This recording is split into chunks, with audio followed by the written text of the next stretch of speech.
பொரி வறுக்கலாங்க. நான் ஒரு கப் பொரி எடுத்து வச்சுருக்கிறேன். இது வறுத்துடலாம். பொரி வறுக்கிறதுக்கு எண்ணெய் ஊற்றிட்டு ஒரு பாத்திரம் வச்சு ஒரு 10 பல் பூண்டு தட்டி போட்டுக்கலாம். பூண்டு வெந்துருச்சுங்க. கருவேப்பிலை போட்டுக்கலாம். பொட்டுக்கடலை ஒரு கப் சேர்த்துக்கலாம். நிலக்கடலை கொஞ்சம் சேர்த்துக்கலாம்.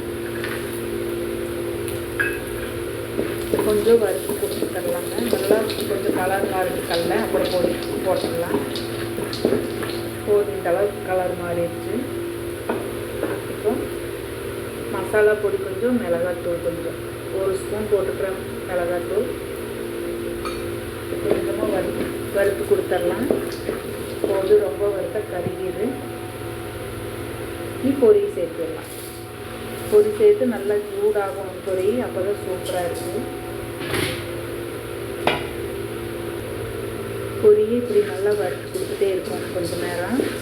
நல்லா சூடாகும் பொரி. அப்போ தான் நல்லாயிருக்கு.